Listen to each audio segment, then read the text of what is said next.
Tonight on The Political Game, we'll see how Parliament has become a must-see attraction on the Wellington Tourist Trail.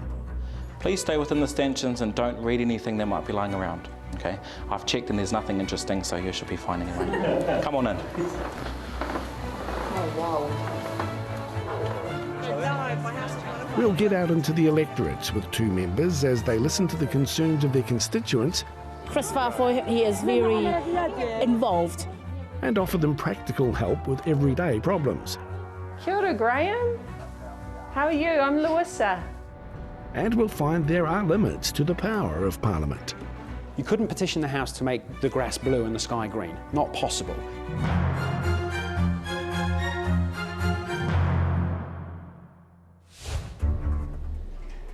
Meet Mojo Mathers.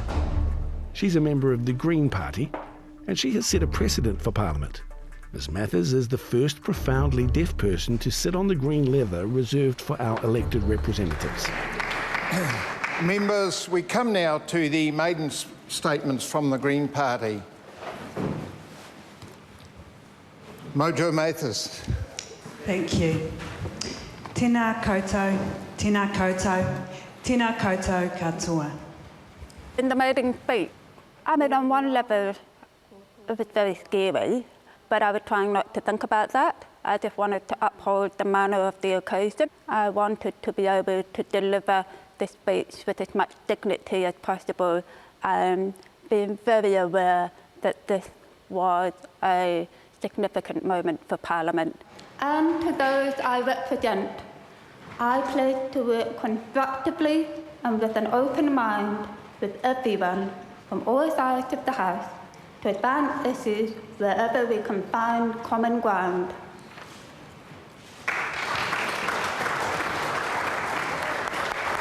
I had my family up there, of course, and there was a large number of the deaf community up there signing away. I had the sense that this was a really significant occasion. Mojo Mathers obviously needed a special and individual technical support system created, so she could participate in the chamber just like any other MP. There are two live transcribers sitting in a room at Bowen House, and they are watching Parliament television and listening to the debate, and they will be typing it into their special programme, and that is connected to the laptop here, and the transcription will come up on the screen for me.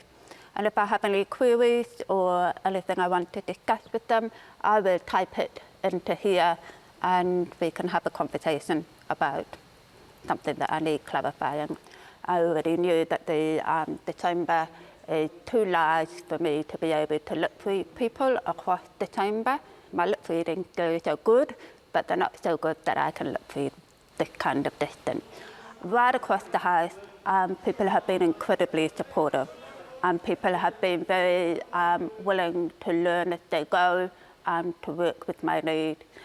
Probably the most significant action that is taken to accommodate me in the House is that when I ask a question in the House, the relevant minister will always choose to move themselves to be seated as close as possible to me so that I can actually, they're close enough for me to lip read the reply, so I'm not totally reliant on the live transcribers. Point of order, Grant Robertson. Mr. Speaker, I got into politics because of my passion for the environment, but then I was encountered the very real barriers of disability discrimination. How can a deaf person speak on behalf of hearing people on the environment? And so that's what got me involved into disability rights, because actually, if you want to save the world, if you want to save the planet, you've got to have everyone involved. Mojo Mathers has proved to be a very effective member of the New Zealand Green Party. She's actively led the charge on some policies, particularly those involving animal welfare, which is one of her passionate lifelong causes. We agree on something. Let's get calf roping banned immediately. But shouldn't we also extend the same compassion to the adult animals as well? There's time for rodeo to go. My role in this petition process is that in order for a petition to be tabled at Parliament, has to be sponsored by a Member of Parliament. Mojo has been a fantastic advocate for animals in Parliament. She has been sometimes a lone voice, but a very, very strong voice for animals. So we thank you very much for being here and accepting this petition. 63,000 signatures of New Zealanders to say, get rid of rodeo. Because I'm actually also very personally interested in the outcome of the petition, I will be making every effort I can to follow the petition through and to lobby for it. It is a signal to the government that people want change, and I think a petition is really important so you can empower the public, that signing a petition you can be part of change. Members of the public can petition the House on an issue that's important to them. James Picker is the next link in the chain as a petition comes before Parliament. As the House Manager in the Office of the Clerk, he guides it through what is initially, at least, a simple process. There are only really sort of two rules around it. One, you have to petition the House on something it is capable of doing. You couldn't petition the House to make the grass blue and the sky green. Not possible. But if you want the House to examine something, to inquire into something, to encourage the government to change the law in a certain area, then you can petition the House to do that. A petition has been delivered to the clerk for presentation. What you need at the barest minimum is two signatures. You need your signature and you need a Member of Parliament's signature. That petition stands referred to a select committee allocated by the clerk. And that committee will examine that petition in detail. Tēnā koutou, e nā rakatira, o te committee whiriwhiri take mā. All the select committees have their own areas of expertise. There are 13 subject select committees. You're in the Maori Affairs Select Committee room. It's particularly set up for the Maori Affairs Select Committee that does things in two languages. So there's interpretation equipment in here so that people can come and speak in te reo if they want to. And this is what people can expect to see when they come and talk to a select committee. A hearing of evidence is that bit of the process where the committee opens up to the public and says, come and talk to us. Those people who want to talk to us, come and talk to us. And you'll get your 5 minutes at the table. And where they'll sit is right here. Put themselves down in a chair, the committee's in front of them. So what they'll see is the chairperson of the select committee at the far end, and then they'll have the government members on their left or the chairperson's right, same as the chamber, and you have the opposition members on the chairperson's left or the speaker's right. And essentially, it's just a discussion. It's one of the best bits of the New Zealand Select Committee system is the direct public access to members to tell the Select Committee, to tell members of Parliament why you think something's good, why you think something's bad, and how it should be changed, if it should be changed at all. I think you're right that our impact to influence all parts of government is not possible with the resource that we have at the moment. You can probably tell from my accent, I'm not a Kiwi, so I don't know whether or not that gives me a different perspective on it, but I think the New Zealand legislative system's the best in the world. I think the New Zealand Select Committee system's the best I've ever seen. Parliamentary committees in other parliaments, that when they examine legislation, it's basically a little mirror of what goes on in their chamber. Members get up, they make speeches, they sit down. It might be in a smaller room and there might be fewer members, but there's no public input into that process.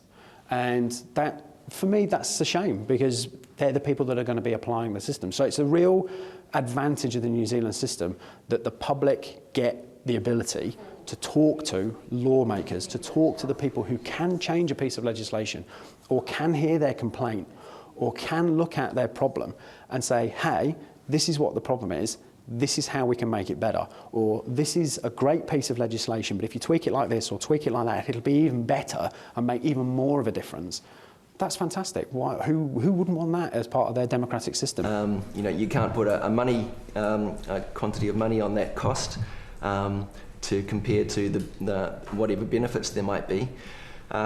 The work that the Office of the Clerk does, you can only do if you work in the Office of the Clerk. So we do talk about how can we make it better for the public, how can we engage with them better, how can we improve our website, how can we do webcasting, how can we do better press releases, how can we help members. We do all of that kind of development for us to make us better at helping both members and the public. And that means talking about the system. I'm yet to come across a system that, particularly a select committee system, that's better than our one. I've never seen it. I don't know if I ever will. Maybe I will one day, but whatever we do see, we'll learn from and we'll bring it back and we'll suggest it to the members.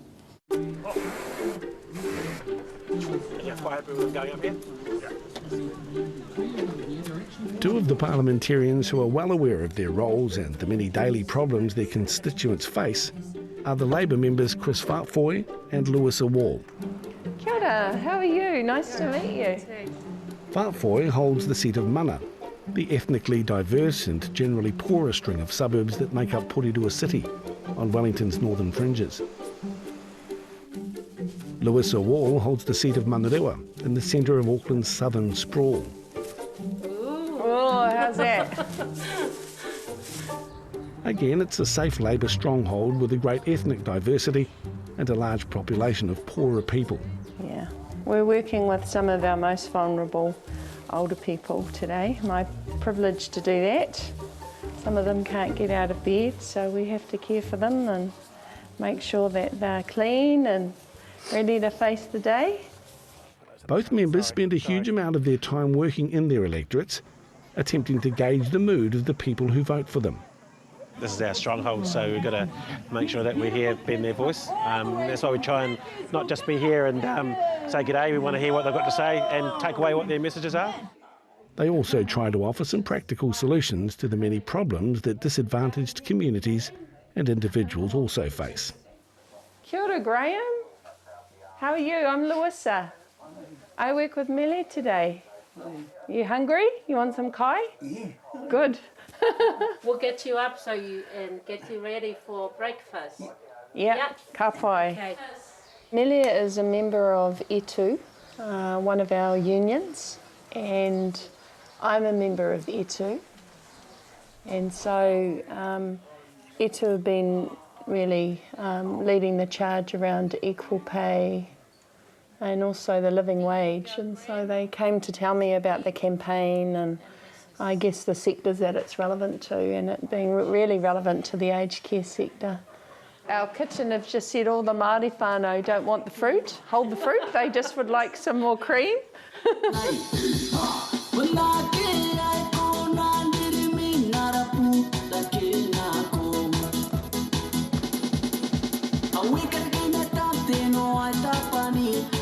Are they doing some work on your house, are they? No, my house is modified, so they're telling us we have to move for Okay. Chris Fartfoy, he is very involved. Church, name it, church, early childhood schools, anywhere really. If there's an event happening in the community, he is there. This job's all about engaging with people, you know, and finding out what their concerns are. And we've had these sheets up before, and as a result of what people put up there, we'll send a few letters and try and make it an issue and then get into the paper so people can find out what it's about. So for us, it's, you know, we used to just have conversations with people and then we'll go, and then it might not go somewhere, but this is hard and fast, and I think gives people a chance to have their voice and not necessarily just it being one way. How long did it take you to get in? Hour. Yeah, we're from? Pukekohe Bay. Yeah, sometimes if I time it wrong from the Titahi Bay, it's 15 minutes. 30 minutes. And then are you thinking about the train now or what? If it was cheaper, I would. How much is it? About $7.50 a trip, one way? Yeah. So it's all from here to painful, man.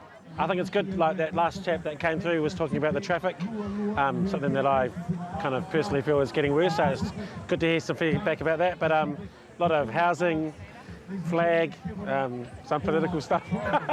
No, it's good to get feedback, and I think if they see something that they agree with and they feel like they can put something up as well.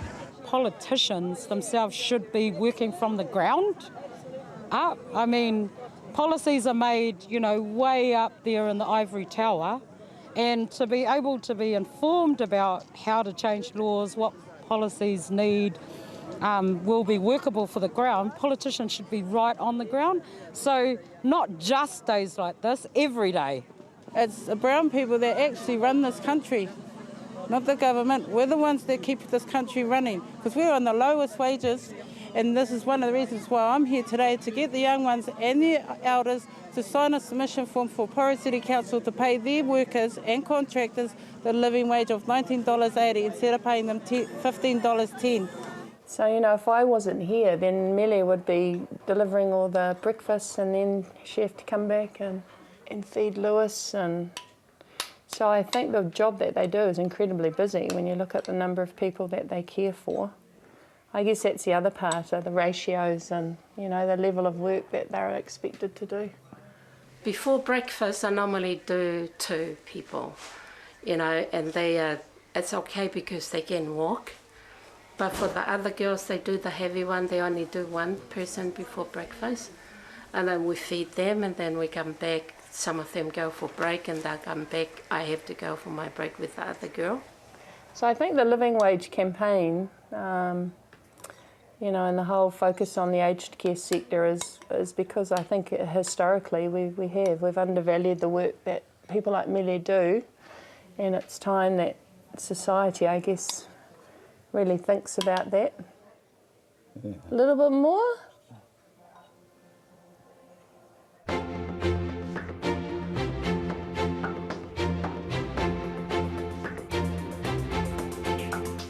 Back in Wellington, with Parliament in recess and politicians going about their business throughout New Zealand and overseas, it's time to open the doors to tourists.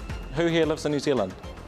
Choice. 1, 2, 3, 4, 5, 6, 7, 8, 9, 10, 11 of us lucky people. The Parliament buildings and the democratic processes that happen here are something that we like to show off. It probably comes as a surprise to many Kiwis that Parliament House and the Beehive are, along with Te Papa, among the top attractions on the Wellington Tourist Trail. To keep up with the demand, tours are even run when Parliament is sitting. Along the front of the forecourt are a series of flagpoles which predominantly fly the New Zealand flag. However, if we have special guests from out of the country or overseas delegations visiting Parliament, we'll fly their unique flags there. As you can see at the middle there, we're flying the Laos flag today, and that's because today Parliament's hosting special visitors from Laos. Okay. There's one more flagpole on the top of the Beehive, and that flies the New Zealand flag every day of the year. Every year, more than 40,000 local and overseas visitors tour the parliamentary complex. One more point about the forecourt is that the statue at the very front there is of the late Sir Richard John Seddon. Mr Seddon was New Zealand's first and longest serving Prime Minister of 13 years and 44 days. As they troop through the halls of power, many marvel at some of the treasures on display. Directly above you is the Matters of Pride piece of art, and it talks about the migration of the Māori people from Hawaii to Aotearoa. Parliament has a fine collection of pictures, paintings, sculpture and other taonga which catalogue the history of our country and its progress from a colony of empire to a modern self-governing democracy. So just a couple of rules before we go into the house. Please don't sit or touch any of the furniture. Please stay within the stanchions and don't read anything that might be lying around. Okay, I've checked and there's nothing interesting, so you should be fine anyway. Come on in. Oh, wow. Welcome to the New Zealand House of Representatives, or the debating chamber. Government to the right, opposition on the left, and it's always like that. Okay, regardless if it's a National Labour government, government always sit to the right, opposition on the left. This job you see a new person every single day, and that's really cool to have that interaction with the public. And I think the most rewarding thing is the amount of Māori people and New Zealanders that come through that have never been to Parliament before, you know, never been to the Beehive, never been inside the House. Having them come is really choice as well. There are also tour groups from secondary schools throughout New Zealand where pupils learn some basic facts about the political process, which should stand them in good stead when they reach 18 and can register to vote. The system of Parliament that we use is actually called the Westminster system of Parliament, and so we have inherited those particular protocols and ways of doing things. But we have also made some changes. Our Parliament is not exactly like all other Westminster Parliaments. Listening to the discussion over here amongst our kids, they're invigorated by the fact that this is their place, as it was expressed, as opposed to a foreign place. But actually Māori have been here for a long time, and they see a place that this can be their place as well.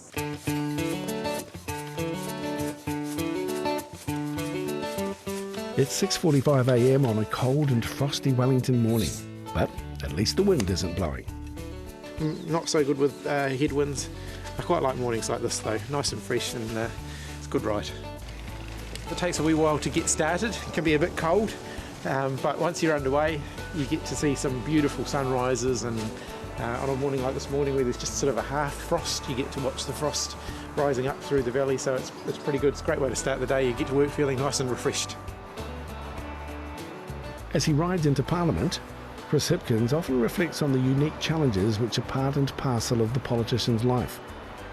There are never enough hours in the day, and one of the tough things is you're never going to please everybody. You do develop a pretty thick skin. I think if you don't develop a thick skin fairly early on in politics, you do really, really struggle with it. And I think that in itself creates a challenge, because it's easy if you develop a thick skin that you can come across as arrogant or not caring about what other people think. Of course we care what other people think, but if we took everything they said to us to heart, we'd just be, you know, these gibbering wrecks in the corner somewhere. You do have to know what's useful criticism and what's useful feedback, and what's the stuff that you can just walk away from at the end of the day and say, well, look, you know, that's just the nature of my job.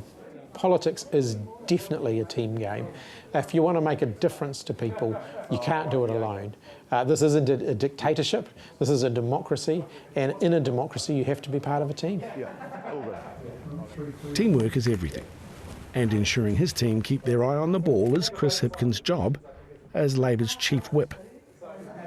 We don't have an actual whip, and we don't tend to use any physical coercion to get MPs to vote the way we want, but it's still my job to make sure that our MPs are doing what we want, you know, keeping the party line and voting the way that, you know, that they should. Couldn't hear the question because of... Possessing neither a team of MPs nor a whip is the ACT Party's David Seymour.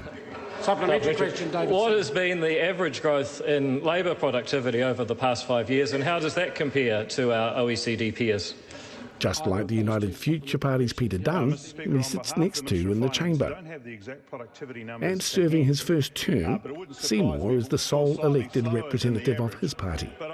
Well, I've never known anything different from being a sole MP, so it's hard for me to compare. But I sometimes look over and think it must be quite nice to have a 3 or 6 year apprenticeship, sitting in the back benches, breathing through your ears, as Sir Keith Holyoake used to advise new MPs. I didn't have that opportunity. I had to speak 4 times on my first day in the House while getting heckled by people who'd been in Parliament longer than I'd been alive. So it's a bit of a baptism of fire, but you know, you take life as it comes, throw those grenades back. While both he and Peter Dunn are effectively one-man bands, they unite with the Māori Party to support National on votes of confidence and those bills where the government needs a majority to fund its program of public spending. The idea of Parliament is not for a whole lot of politicians to be best friends. It is to hold the government to account. And remember, the government has extraordinary powers. The government can lock you up, it can take your money, it can tell you where you can build your house, and so on. And it's critical that the government is actually held to account. So yes, the debating chamber is competitive, sometimes it's a bit childish, but I'd rather have an aggressive debating chamber than an unrestrained government. Order! Order! Mr. Cunliffe, I'm on my feet. Supplementary question, David Seymour. What has been the average growth in Labour productivity over the past 5 years, and how does that compare to our OECD peers? Order. I couldn't hear the question because of a very loud interjection. To my left, would the member please start the question again? Giving him time. Small parties like ACT and United Future owe their existence to a major change in our electoral system introduced in 1996. Kia ora.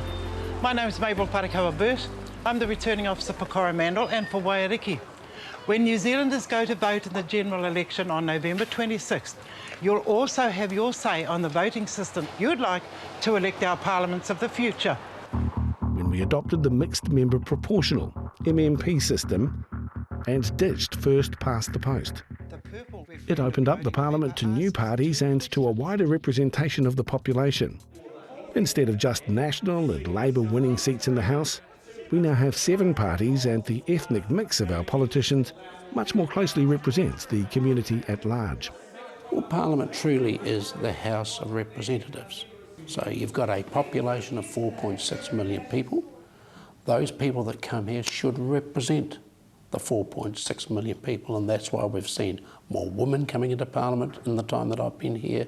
We're seeing the different ethnicities with a Korean Member of Parliament, an Indian Member of Parliament, Chinese Members of Parliament, a lot more Māori Members of Parliament than we've had in the past, so it's becoming more representative.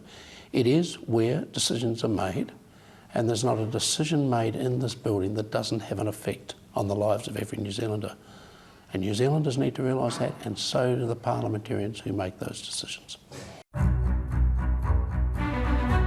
Next time on The Political Game, we'll see a once-in-a-decade event as the Speaker clashes with the Prime Minister and the PM is asked to quit the chamber.